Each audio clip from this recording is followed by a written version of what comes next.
Hello friends, welcome to the my channel look and like. लेकर आए हैं आज का जो हमारा टॉपिक है लर्निंग आउटकम्स। देखो, लर्निंग आउटकम है क्या, ये क्या है, जो हमारी नई शिक्षा नीति है 2020, जिसमें क्या है बच्चे का सर्वांगीण विकास के लिए नई शिक्षा नीति लागू की गई।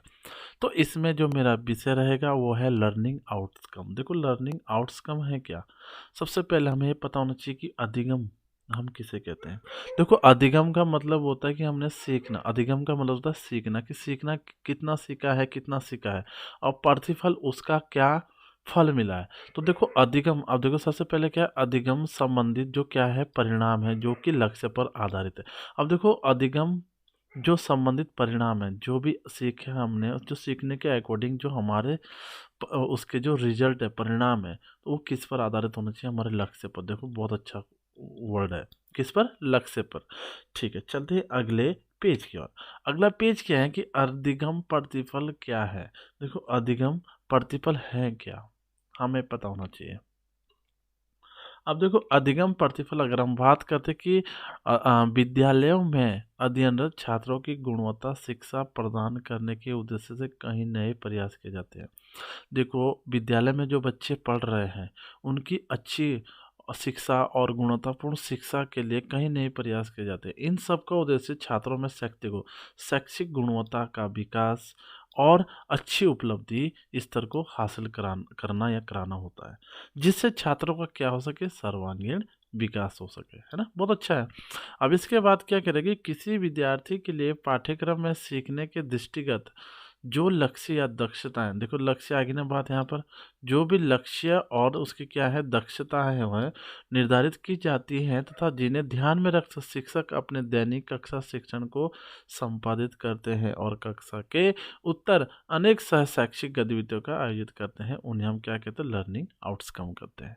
ठीक है, मतलब इसमें ये सीधा सीधा ये है कि बच्चे को अच्छी शिक्षा, गुणवत्तापूर्ण शिक्षा और उसके विकास के लिए अच्छी उपलब्धि स्तर हासिल करना और लक्ष्य और उसकी दक्षताएं पर निर्धारित है, और जिससे क्या हो सके, बच्चे के अंदर सर्वांगीण विकास हो सके। ठीक है, चलते हैं अगले पेज पे।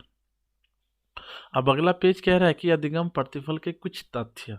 अब देखो तथ्य, सबसे पहला तथ्य है कि राष्ट्रीय शिक्षा नीति 1986 संशोधित, जब 1986 संशोधित नीति में 1992 में इस बात पर बल दिया गया कि बच्चों की न्यूनतम अधिगम स्तर निर्धारित किया जाना चाहिए। देखो न्यूनतम अधिगम सीखने के स्तर पर निर्धारित किया जाना चाहिए।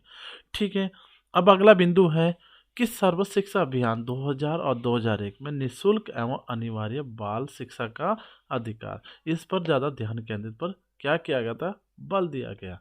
ठीक है, चलते चलते अगले बिंदु की ओर। अगला बिंदु कह रहा है कि शैक्षिक सत्र 2017 और 18 में महत्वपूर्ण विषयों पर ध्यान में रखते हुए राष्ट्रीय शिक्षा शैक्षिक अनुसंधान एनसीईआरटी, देखो एनसीईआरटी द्वारा प्राथमिक और माध्यमिक एवं उच्चतर माध्यमिक स्तर पर सीखने के प्रतिफल पुस्तक रूप में क्या किया, प्रकाशित किया गया। ठीक है, चलते हैं अगले बिंदु की ओर।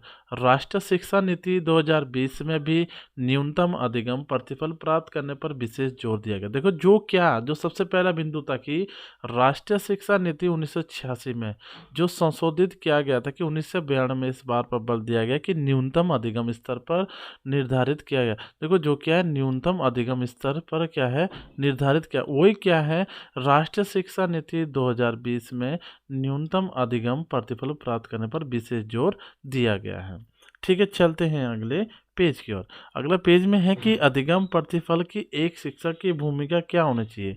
देखो शिक्षक की जो भूमिका होनी चाहिए कि बच्चे विद्यालय में अपने सीखने के अनुभव के साथ प्रवेश करते हैं। विद्यालय बच्चे के मौजूद अनुभवों पर आधार पर सीखने की आगामी प्रक्रिया के गठन का दायित्व उठाता है। इस प्रकार हम किसी भी स्तर के शुरुआत बच्चे की अधिगम शून्यता से नहीं करते हैं। एक शिक्षक जो कि विद्यार्थियों के सीखने का परामर्शदाता और सुगम करता है।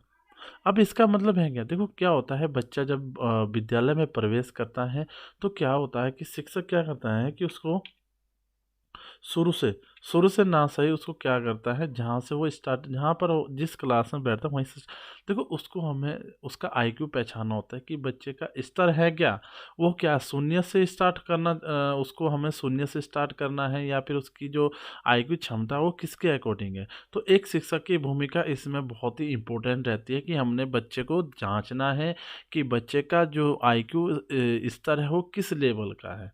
ठीक है, चलते हैं अगले पेज की ओर। अगला पेज है कि अधिगम प्रतिफल की आवश्यकता क्यों। देखो क्यों इसकी आवश्यकता है।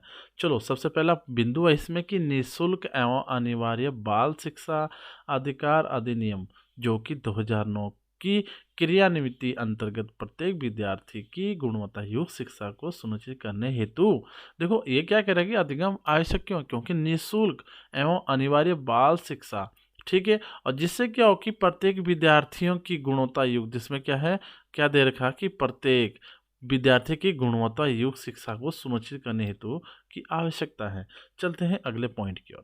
तो छात्र का के सर्वांगीण विकास के लिए, देखो कितना अच्छा पॉइंट आ गया ना, ये भी क्या है आवश्यक, इसकी आवश्यकता है जैसे कि छात्रों का क्या हो सके, सर्वांगीण विकास हो सके। चलते हैं अगले बिंदु की ओर। अगला बिंदु है कि शैक्षिक उद्देश्यों की पूर्ति की सटीक जांच हो। देखो जो भी क्या है शैक्षिक जो उद्देश्य होते हैं उसकी क्या होनी चाहिए, सटीक जांच होनी चाहिए। ठीक है, चलते हैं अगले बिंदु की ओर। अगला बिंदु है सीखने के समान अवसर प्रदान करने के लिए। देखो सीखने के सभी को समान अवसर हमें प्रदान करने चाहिए। ये नहीं कि वो निम्न स्तर है कि वो उच्च स्तर है, हमें किसके अकॉर्डिंग उसको सिखाना है।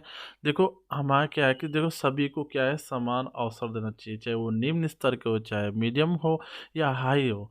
ठीक है, सभी को क्या करना है, समान अवसर प्रदान करने की आवश्यकता है। चलते हैं अगले बिंदु की ओर। अगला बिंदु है कि राज्य को राष्ट्रीय स्तर पर उच्च पायदान पर अवस्थित करने के प्रयास के क्रम में। देखो राज्य को किस स्तर पे, राष्ट्रीय स्तर पर उच्च पायदान पर अवस्थित करने के प्रयास को भी हमें, प्रयास की एक आवश्यकता है। ठीक है, चलते हैं अगले बिंदु की ओर। प्रतियोगी परीक्षाओं में सहभागिता सुनिश्चित करने के लिए ये भी बहुत ही आवश्यक है कि प्रतियोगी को परीक्षाओं में सभी को सहभागिता सुनिश्चित करने की भी आवश्यकता है। चलते हैं अगले बिंदु की ओर। अगला बिंदु कि शिक्षा की गुणवत्ता में वृद्धि के लिए, देखो वृद्धि माना बढ़ोतरी, तो शिक्षा की जो गुणवत्ता है उसकी वृद्धि के लिए भी यह क्या है, अधिगम प्रतिफल की आवश्यकता है। चलते हैं अगले पेज की ओर। अगला पेज देखो क्या कह रहा है कि शिक्षा के जो प्रमुख उद्देश्य हैं, शिक्षा के जो प्रमुख उद्देश्य, देखो अगर हम पहला पॉइंट बिंदु देखें तो इसमें क्या है, सर्वांगीण विकास का उद्देश्य। दूसरा है जीवन को पूर्णता प्रदान करने का उद्देश्य। तीसरा हमारा सांस्कृतिक उद्देश्य।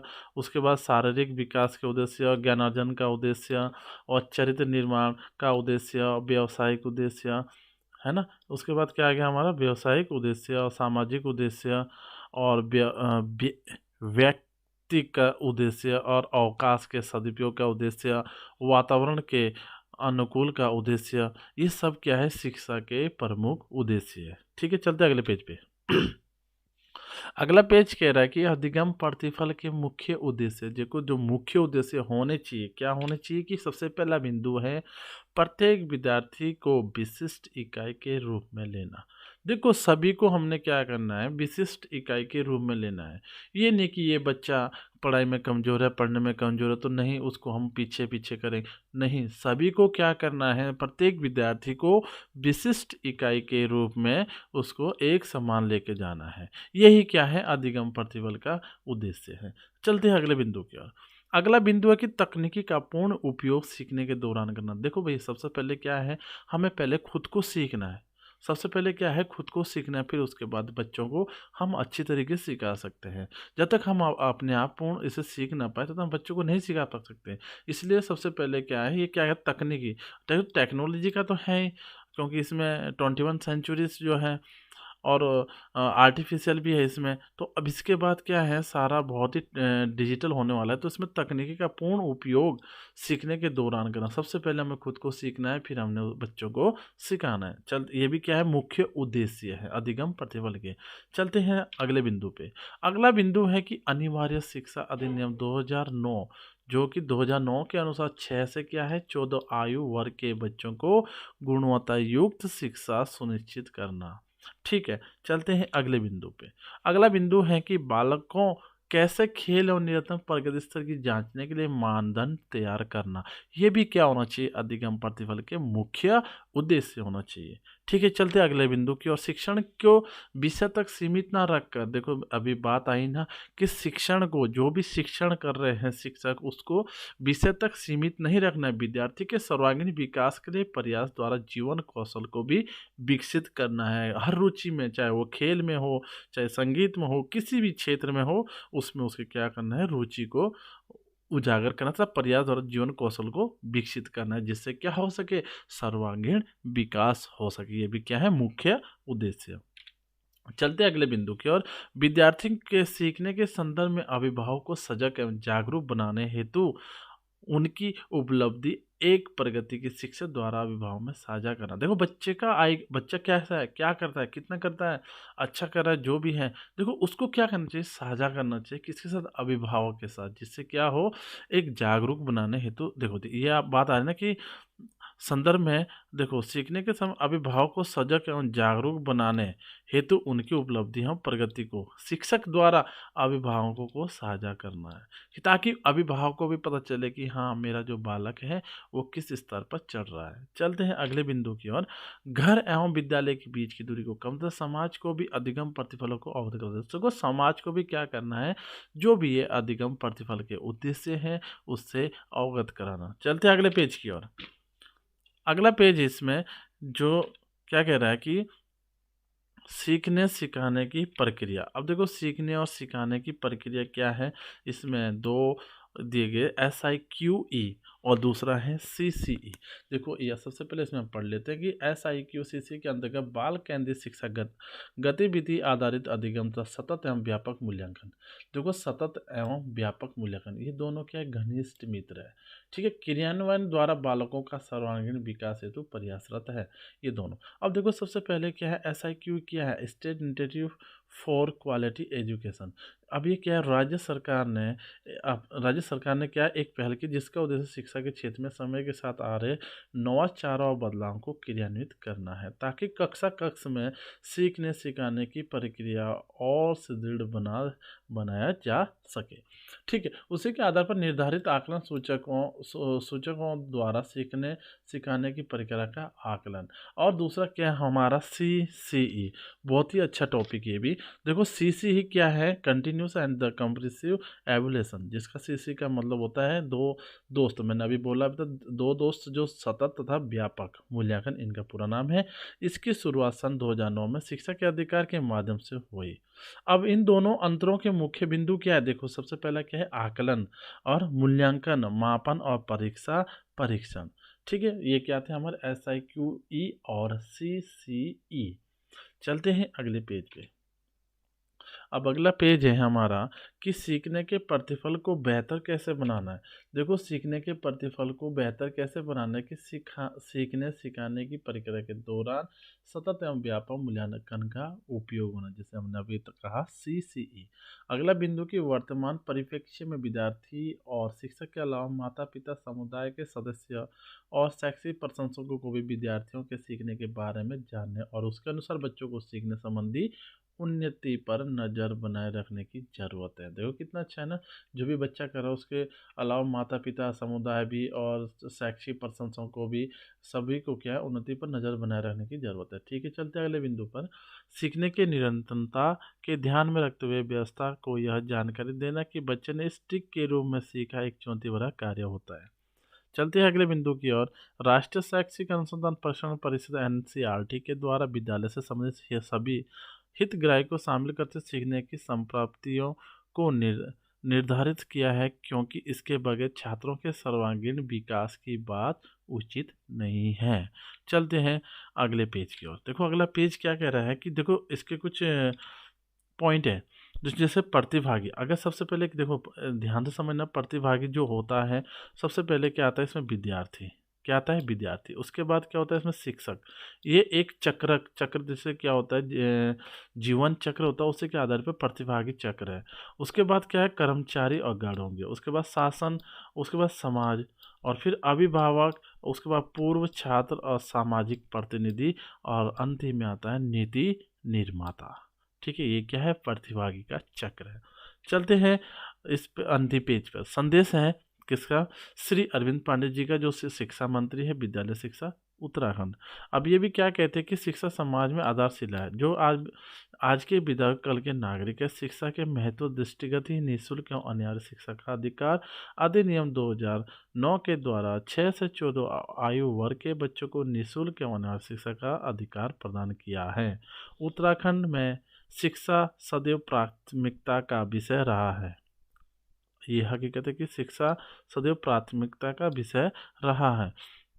और इसी के आधारित पर इन्होंने क्या किया था, दो इसमें बातें रखी थी। देखो जैसे मैं क्लियर, प्रथम प्रारूप, दो प्रारूप रखे थे। तो जिसमें देखो यह अभिलेख दो प्रारूप में तैयार किए गए। प्रथम प्रारूप में शिक्षकों हेतु एक समग्र दस्तावेज है, जिसमें पाठ्यक्रम संबंधित अपेक्षाओं को, सीखने के प्रति फलों के साथ साथ शिक्षण प्रक्रिया को भी सम्मिलित किया गया है। और दूसरा इसमें जो दिया गया है संक्षिप्त प्रारूप है, जिसमें कक्षा 12 विषयवार सीखने के प्रतिफल अभिभावकों एवं जनमानस की जानकारी हेतु रखे गए हैं। ये था संदेश मिस्टर अरविंद पांडे जी का, जो शिक्षा मंत्री है, विद्यालय शिक्षा उत्तराखंड। तो इस वीडियो में इतना ही। वैसे इस जो एनईपी है शिक्षा के क्षेत्र में बहुत कुछ है।